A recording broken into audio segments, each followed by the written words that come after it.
जी, आज का हमारा जो टॉपिक है वो है इल्लामा मोहम्मद इकबाल की पहली गज़ल शायर मशरक़ इल्लामा मोहम्मद इकबाल।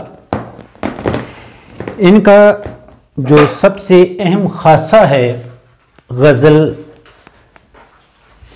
इन्होंने रवायत से हट के लिखा। जो रवायती शायरी थी, रवायती मज़मून बयान किए जा रहे थे, इल्लामा इकबाल ने उससे एक नई जहत, एक नई तर्ज गज़ल में शुमार की।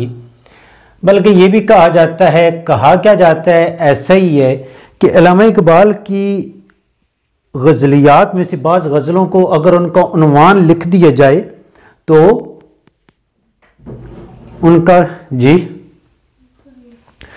उन्वान लिख दिया जाए तो वो नज़्म बन के रह जाती है। क्योंकि हमने ये पढ़ा था कि गज़ल का हर शेर एक अलग अकाई की हैसियत रखता है, यानी उसके गज़ल के हर शेर में एक अलग मफ़हूम बयान किया जाता है, एक अलग उसका मतलब होता है, अलग उसमें शायर जो है एक अलग टॉपिक और मौजू बयान करता है, जिसके गज़ल के शेर के दोनों मिसरों के अंदर उस मौजू को जहाँ पे वो शुरू करेगा वहाँ पे उसकी बात भी क्या हो जाएगी, कंप्लीट हो जाएगी।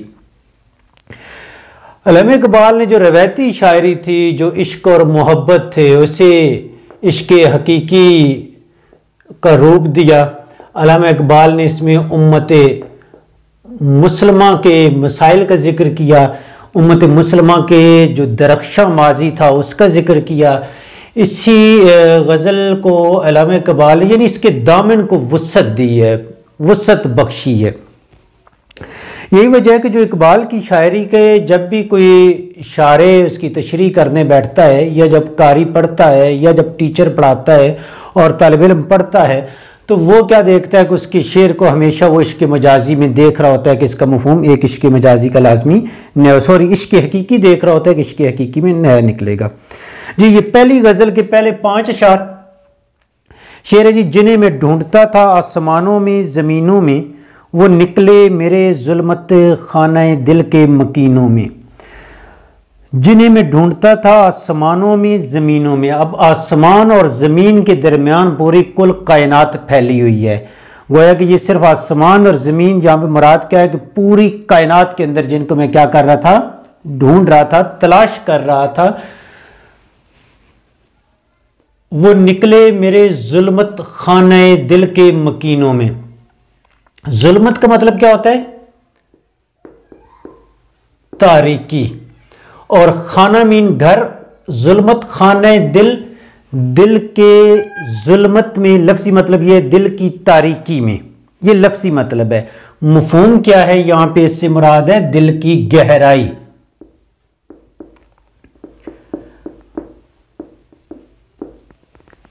यहां पे शायर कहते हैं कि वो अल्लाह ताला की ज़ात जिसे मैं ज़मीन और आसमान यानी इस पूरी कायनात में ढूंढ रहा था कि अल्लाह ताला की ज़ात कहाँ पे है। चूँकि हमने पढ़ा है, पढ़ाया गया है कि अल्लाह ताला अर्श पे बैठा है, और पहले रात के आधी रात के बाद पिछले पैर वो अपना अर्श ज़मीन पे ले आता है और पुकार रहा होता है कि है कोई मुझसे मांगने वाला तो मैं उसे अता करूँ।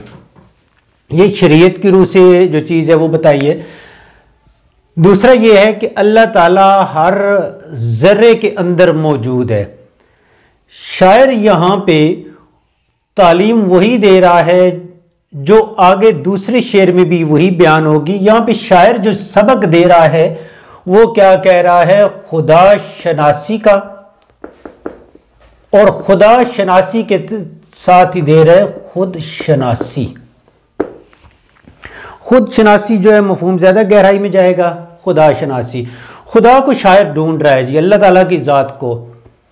और ये वो मसला है कि दुनिया के हर मज़हब में हर इंसान आज भी और डे वन से ये चल रहा है कि इंसान जो अल्लाह ताला की ज़ात की तलाश करता है। हर एक मज़हब ने, हर एक मसलक ने जो दुनिया में फैले हुए जो मज़ाहिब ख़त्म हो चुके हैं, नापैद हो गए हैं या मौजूद हैं, वो मरकज़ और महवर जो है वो खुदा की ज़ात ही रहती है, उसकी तलाश रहती है। तो शायर कहते हैं कि जब मैंने गौर किया है तो मैं ज़मीनों आसमान और उसमें बेमकसद और बेसूद घूम रहा था, अपनी बेफजूल जिसे कहें कोशिश कर रहा था, फजूल तरह की। तो मैंने गौर किया जब मुझे पता लगा कि इंसान के दिल में, यानी मेरे अपने दिल में अल्लाह ताला की ज़ात मौजूद है। यहाँ पे मुख्तलिफ जो आम चीज़ आती है कि वो किसी का दिल जो है न दिखाओ, क्योंकि हर दिल के अंदर जो है अल्लाह ताला मौजूद होता है। दिल ही इंसान को गुनाह की तरफ राग़िब करता है, दिल ही नेकी की तरफ राग़िब करता है, दिल ही के अंदर जो है वो पैदा होता है एहसास शर्मिंदगी, एहसास नदामत पैदा होता है। तो जब इंसान कोई गुनाह करता रहे तो एक लम्हा आता है कि उस गुनाह पे ना उसके दिल में पछतावा आता है, तो समझ जाए कि खुदा जो है दिल में मौजूद है और वो आवाज़ अपनी तरफ क्या कर रहा है, बुला रहा है। ठीक हो गया अभी पहला शेर। अगर इश्क मजाजी मिले तो बाज़ दफ़ा ऐसे आम रूटीन में ज़िंदगी में मसाइल होते हैं जिसे इंसान बहुत ज़्यादा तलाश कर रहा होता है, दर हकीकत वो इंसान के ना वो बहुत आसान साल होता है। इंसान कहता है अच्छा मैं कहाँ तलाश कर रहा था और यहाँ पे मौजूद है। मसलन हम बस दफ़ा जब कोई ड्रामा देखते हैं तो ड्रामे में दो किरदार आते हैं। वो लड़का जो है वो किसी जगह लड़की से प्यार कर रहा है और लड़की के वालिदैन लड़के के वालिदैन रिश्ता लेके लड़की घर आते हैं। लड़के को नहीं पता कि ये वही लड़की का घर है, तो वो कहता है मैं यहाँ पे रिश्ता नहीं करता। उनका रिश्ता जो है वो तरतीब पा जाता है जी, तय हो गया, सारा कुछ हो गया। बाद में जब लड़के को पता लगता है अच्छा ये तो वही लड़की जिससे मैं प्यार और मोहब्बत कर रहा था, ठीक हो गया। तो ये चीज़ तो वो गोया कि जैसे ढूंढते थे ज़मीनों आसमानों में, वही थी, उसी की तलाश थी। इश्क मजाजी में भी ले सकते, लेकिन बेसिकली ये शेर इश्क हकीकी पे अल्लाह ताला की ज़ात के बारे में। अगला शेर है, कभी अपना भी नज़ारा किया है तूने है मजनू के लैला की तरह। ये अलफ एक्स्ट्रा नहीं डाल दिया आपने, लैला कि लैला की तरह तू खुद भी है मुहम्मल नशीनों में। नज़ारा मीन देखना, गौर करना। मजनू और लैला ये अरबी किरदार हैं, अरबी दास्तान के। जैसे हमारे पंजाब में हीर रांझा की हैं, इसी तरह जैसे ससी पन्नू है, सोनी महिवाल है, तो ये लैला मजनू का ये किरदार है। अल्लामा इकबाल इनको इस तारे के तौर पे यहाँ पे सामने लाता है और ये तलमी भी है, किसी ख़ास वाक़े की तरफ इशारा है। अच्छा, मुहम्मल नशीन मतलब होता है जो कजावा होता है, जिसे पालकी कहते हैं। अगर आपने वो जो बनाई है डॉक्यूमेंट्री या मूवी कह लें, तवील ड्रामा है गालिब की ज़िंदगी में, तो उस पर जो शायर है नवाब मुस्तफ़ा खान शेफ्ता, इब्राहिम ज़ौक़ की वो पालकी 4 कुहारों ने उठाई होती है, कंधे पर लेके जा रहे होते। तो ये पालकी पुराने ज़माने में जो औरतें थी इज़्ज़तदार घरानों की, उनमें पालकी में ना उसमें कजावे में बिठा के सफ़र करते थे। अब मजनू का जो किरदार है बुनियादी, वो क्या करता है, सैरों में फिरता रहता है, घूमता है। वो हर लम्हा उसे किस चीज़ की ख्वाहिश होती है, लैला के दीदार की। वो लैला को देखना चाहता है। यहाँ पे जो अल्लामा इकबाल है वो मजनू को गौर व फिक्र करने की तलकीन कर रहा है, सोचने पे मजबूर कर रहा है कि मजनू तुझे गिला है कि तुम्हारी जो लैला है वो क्या है, सबसे अलग थलग क्या है, पर्दा नशीन होकर कजावे में बैठी है, सामने नहीं आती, तू उसे देखना चाहता है, तुझे ये गिला है। तो शायर क्या कहता है कि तूने अपने आप पे गौर किया, तू भी तो सारे माशरे से अलग थलग होकर सैरों में घूम रहा है, किसी के सामने नहीं आता।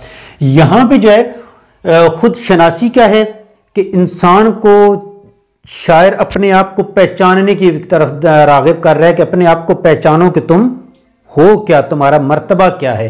एक दूसरी जो चीज़ है यहाँ पे अल्लामा इकबाल का जो फ़लसफ़ा है जी, इस शेर में अल्लामा इकबाल का एक तो फ़लसफ़ा खुद शनासी भी आता है कि एक नौजवान अपने आप को पहचानो कि तुम हो क्या, तुम क्या कर सकते हो और तुम्हारा वजूद क्या है। दूसरों से गिले करना, दूसरों से खैर चाहना, दूसरों से बेहतरी चाहना या दूसरों से ही गिले करना या इस बात का शिकवा करना कि वही कुछ ऐसा करे बेहतरी के लिए, जैसे हमारे माशरे में हमारे हुक्मरान गलत हैं।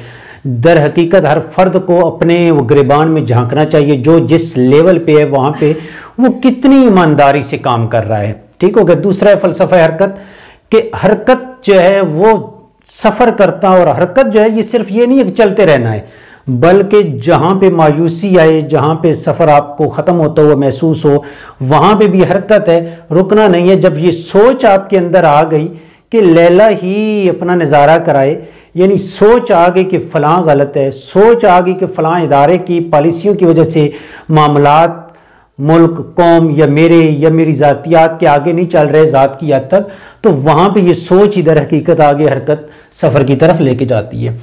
अच्छा, महीने वसल के घड़ियों की सूरत उड़ते जाते हैं मगर घड़ियाँ जुदाई की गुजरती हैं महीनों में। यहाँ पे दो चीज़ें इस शेर में हैं, एक है सनत तज़ाद का इस्तेमाल हुआ है भाई,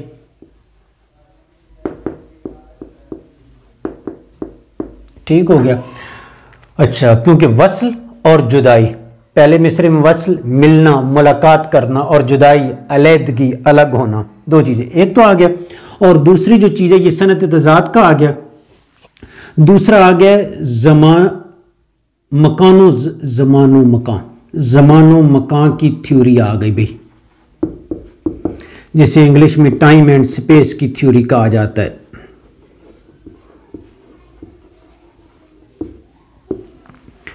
अच्छा, महीने वसल के घड़ियों की सूरत उड़ते जाते हैं मगर घड़ियां जुदाई की गुजरती हैं महीनों में।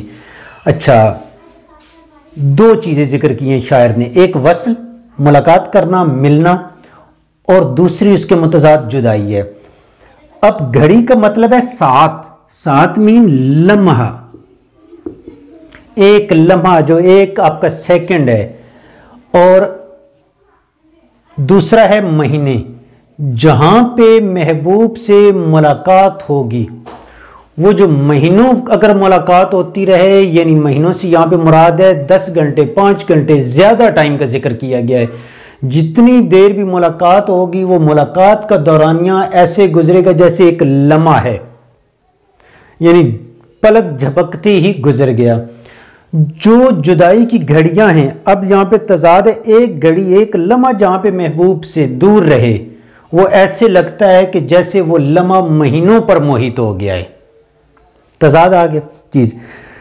जो महफिल, जो प्रोग्राम, जो ड्रामा, जो मूवी आपको पसंद है, आप देख रहे होते हैं, उसमें वक्त गुजरते टाइम महसूस नहीं होता।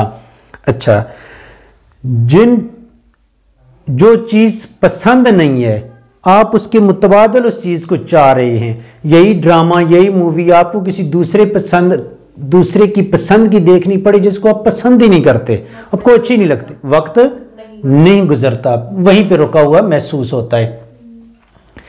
अब यहाँ पे शायर जो है इश्क मजाजी की बात करता है, और फैज़ अहमद फैज़ का भी इसी हवाले से एक शेर था ना कि वसल की शब थी, अब शब का जिक्र है, रात, वसल की शब थी तो किस दर्जा सुबह गुजरी, कितनी जल्दी गुजर गई है। हिजर की घड़ी है तो किस दर्जा गरां ठहरी है, एक लम्हा है महबूब से जुदाई का, और गरां भारी है, मुश्किल है, गुजरने का नाम ही नहीं ले रही। मुझे रोकेगा तू है ना खुदा क्या गर्क होने से, कि जिनको डूबना हो डूब जाते हैं सफीनों में। ना खुदा का मतलब होता है मल्लाह, जो कश्ती को रवां रखता है। गर्क होना, डूबना, कि जिनको डूबना हो डूब जाते हैं सफीनों में, सफीना कश्ती, ठीक हो गया। अब जो मल्लाह है, जो कश्ती लेके आगे जा रहा है, वो क्या करता है, उस कश्ती में बैठे हुए मुसाफिरों को डूबने से क्या करता है, बचाता है। शायर नाउमीद भी है, मायूस भी है, अफसरदा भी है। शायर को ये रियलाइज हो चुका है क्या, कि मैंने डूबना है, मेरी किस्मत में, मेरे नसीब में कोई बेहतरी नहीं होनी, उम्मीद ही नहीं है। मतलब आप जैसे बैठ जाए और कहें कि एक नहीं, आप नहीं सर, आप जैसे 10 भी आ जाए पढ़ाने, मैंने फेल होना है तो फेल ही होना है, ठीक हो गया, क्योंकि मैं उसमें इंटरेस्ट ही पढ़ने में नहीं ले रही। अच्छा, तो शायर कहता है जिनके किस्मत में, नसीब में डूबना लिखा हो, गर्क होना लिखा हो, बर्बाद होना लिखा हो, उन्होंने गर्क हो के रहना है। यहाँ पे शायर मायूसी भी बात करता है, और दूसरे जो फलसफा किसका बयान करता है, तकदीर का, नसीब का, ठीक हो गया, किस्मत का है, जो किस्मत में लिख दिया गया वो होना ही है। अब ये शेर इसका मुतजाद आ जाता है, क्योंकि इसमें शायर मेहनत की, स्ट्रगल की, कोशिश की, जदोजहद की वो बात करता है, गौर की, फिक्र की।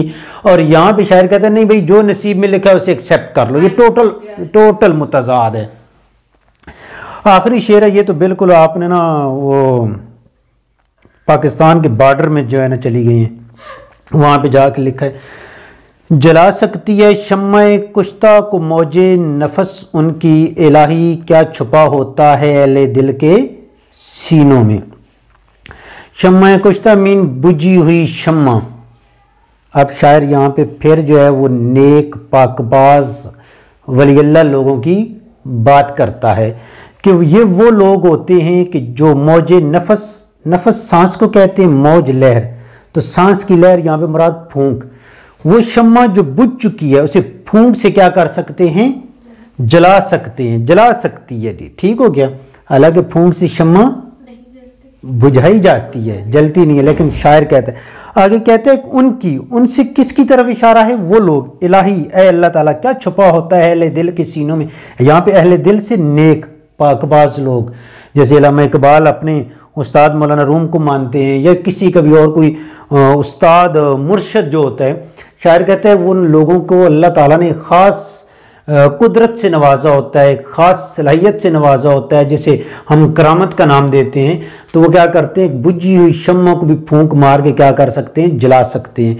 यहाँ पे अगर हम शायर अल्लामा इकबाल की जो ज़िंदगी है उसमें जो मौलाना रूम को वो अपना पीर व मुर्शद मानते हैं कि रूमी है न शामी, काशी न समरकंदी, अगर उस सूरत में देखें तो अल्लामा इकबाल दर हकीकत यही कह रहे हैं कि मौलाना रूम की जो तालीमात हैं वो गोया कि एक फूंक थी जो बुझी हुई शम्मा, यानी अल्लामा इकबाल को क्या कर दिया, जगा दिया कि मेरे जैसे एक नाचीज़ इंसान से भी अल्लाह ताला ने हिदायत का काम ले लिया और मेरे जैसा शायर भी एक आफाकी शायर बन गया है।